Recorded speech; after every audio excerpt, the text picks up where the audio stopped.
I think the most exciting plant in the whole garden for me was the size of those Tetrapanax. I've never seen Tetrapanax that size. Like, dare I say this, ladies and gentlemen, but mine's bigger than his. I'm so happy for you. I'm going to try some of the agaves out. But you were saying Montana was probably the hardiest one. I think Montana's done really well for us. I mean, the one that's flowering with 2 flower spikes on it is now about 18 years old. Oh, it's that age.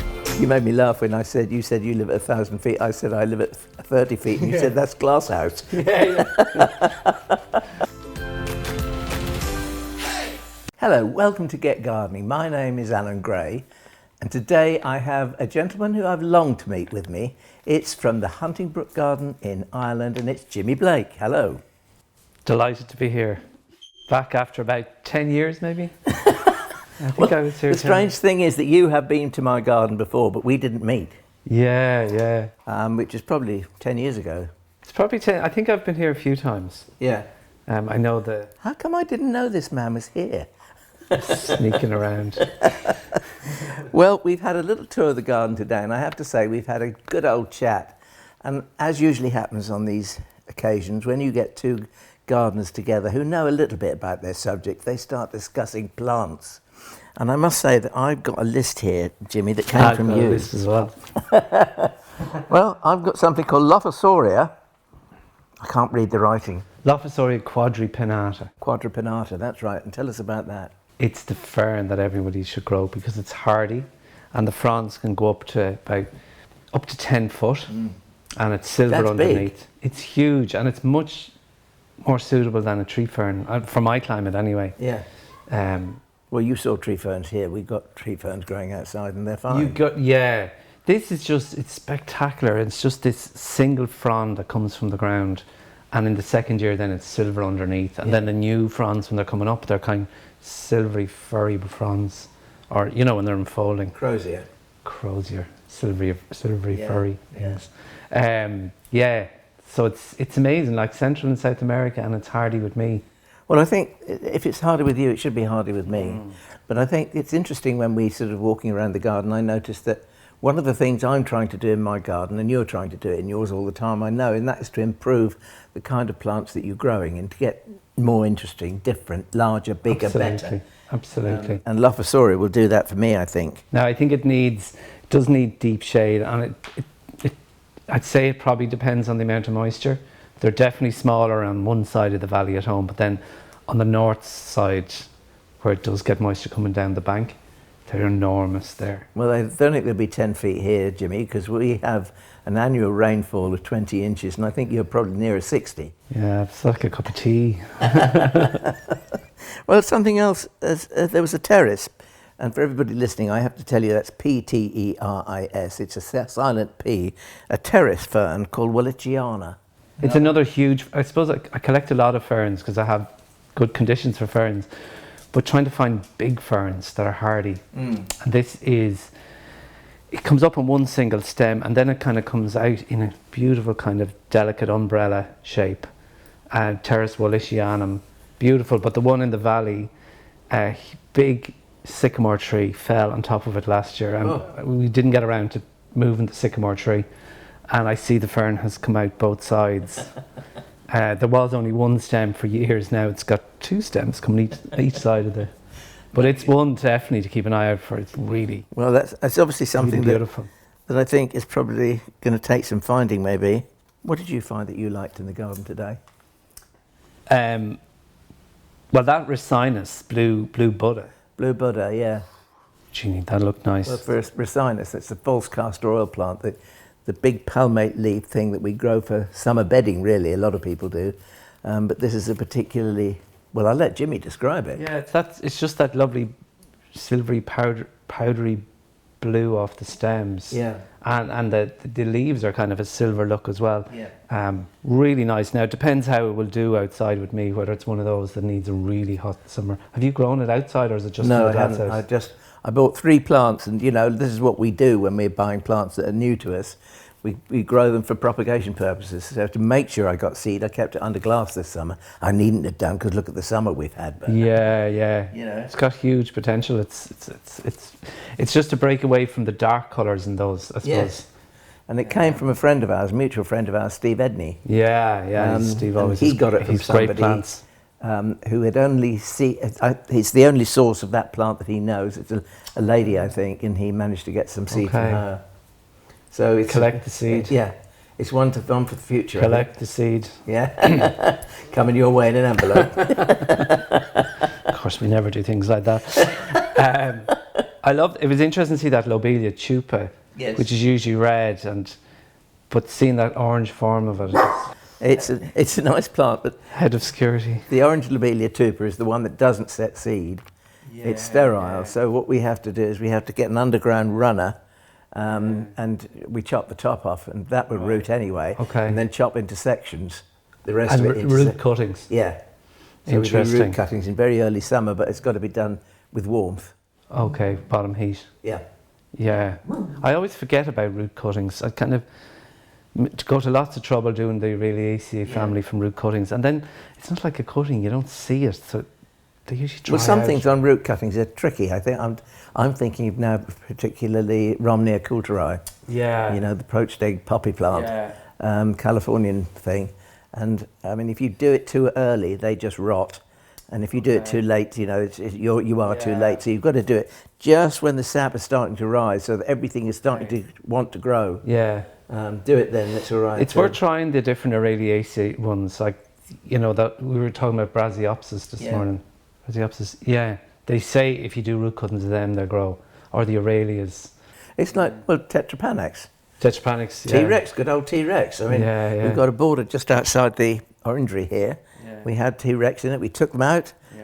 What happened to all the roots that we left behind? Up pops 1, 2, 3, 4, 74, 75. Masses of them. So what I used to do with that, in actual fact, I used to dig the roots up, and I'd get a piece of root about 30 centimetres long, twirl it around in a pot, pop some soil on the top, on the bench, and forget it. Yeah. Yeah, that's starting to spread at home as well. But I've never seen. I think the most exciting plant in the whole garden for me was the size of those Tetrapanax. Like, I've never seen Tetrapanax that size. Like, fantastic. Dare I say this, ladies and gentlemen, but mine's bigger than his. I'm so happy for you. I genuinely mean that. What else did I? Yeah, learning about, you know, maybe chancing the agaves out. Like, I've really gone mad buying new agaves in the sand garden at home. Yeah. It's such a pain in the neck digging them up and getting stabbed and putting them in the glass house, putting them back out, but putting a cover over them.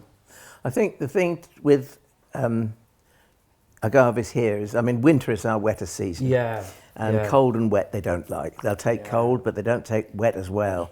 So if you can devise some way of, I mean, in a sand bed, that's going to be pretty free draining.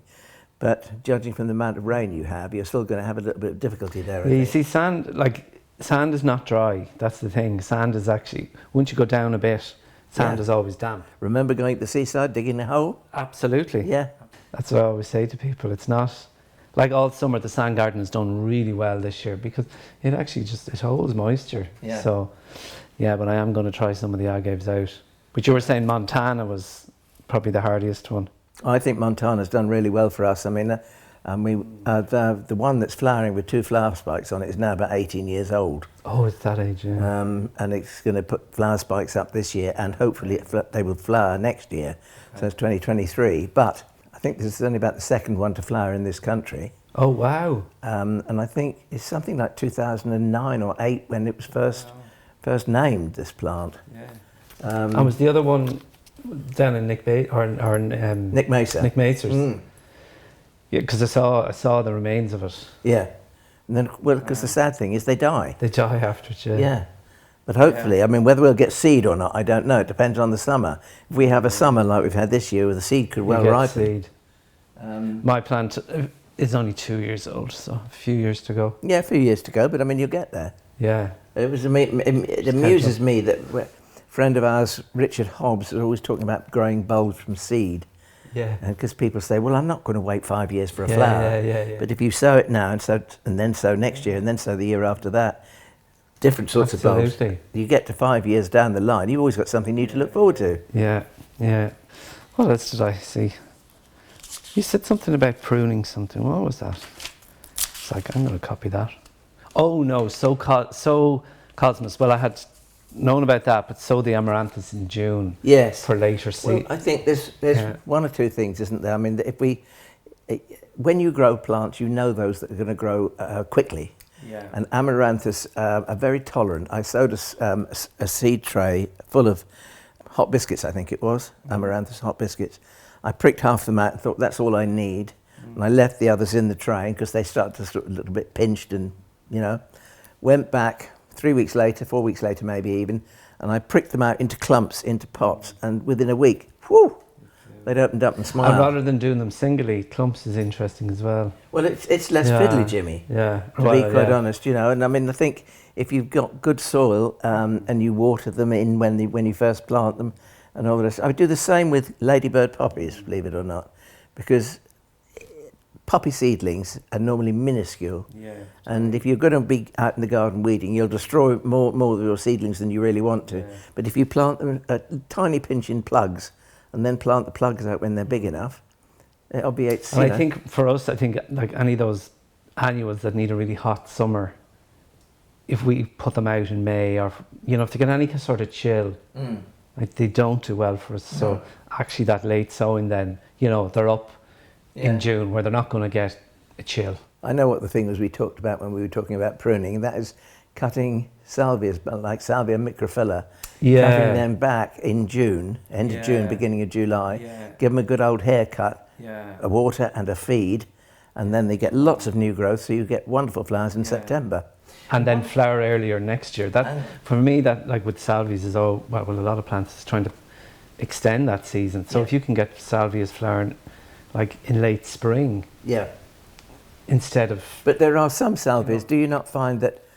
I'm thinking of the Mexican salvia confertiflora with the orange spires. If you take a cutting in 2022, and I would put that plant outside in 2024, having kept the plant as a growing plant, and then pruned it in late winter of 2024. Gets new shoots on it and goes out as a big butch plant, just wanting to grow for you. Yeah, particularly that one. They're doing well at home. And the curvy flora I was saying to you earlier on, didn't prune it back hard. Didn't prune it at all actually last spring, in the spring. And it started flowering early summer, and it's continued flowering. Yeah. It's still flowering now, and it's nearly September. That's tantamount to your rainfall, because I think I didn't prune mine either. And I left it against the wall, and it got very droughty this summer, and it stopped. Lots of plants do. I mean, they just stop, and if you get a period where they're not getting enough water. I think it's the atmospheric moisture where we are as well. Like we haven't had rain nearly the whole summer. Well, probably since June anyway. But I live at 1,000 feet in the mountains. There's moisture in the air, and I think that makes a difference. You made me laugh when you said you live at 1,000 feet. I said I live at 30 feet, and you said that's glass house. Again, very happy for you. Well, it is, I suppose, because it does make a it's a big difference. Do I'm on the edge of Dublin, and the difference in the city is incredible. They can grow whatever they want, but they can't grow all the woodland stuff that I grow. That's stuff that does well, whereas I'm desperately trying to grow tropical stuff, which just wants to go back to the tropics, really. But that's part of the fun, isn't it? It's what we do. It's actually, I don't know, it's challenging. Everything we do is a challenge. Because one of the traits with us as gardeners is the fact that we want to grow the plants that we shouldn't grow, right? Absolutely. Yeah. I remember Mike Wickenden saying to me that he, up on the northwest coast of Scotland, where he had similar rainfall to you, he wanted to grow cistus, halimiocistus, and all those things that love hot, dry climates. And I said to him, but I want to grow blue poppies. Yeah. I know that feeling. Do you grow blue poppies? I do, and you know what? I've kind of forgotten about them now, and I need to go back into growing them because they used to do quite well. But the difference, I'm in Huntingbrook 20 years.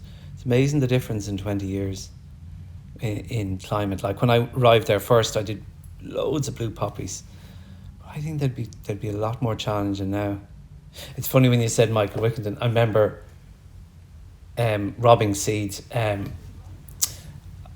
There was some field or something that he had plants in near the nursery. I remember seeing this giant rheum, the biggest rheum I had ever seen. I remember just running through the field to get seed. And I have it growing in the valley at home now with these massive big leaves. I don't know what the history of it was, but anyway, it's a nice memory of Michael. Every time I see it coming up in the valley and the memory of robbing the seed.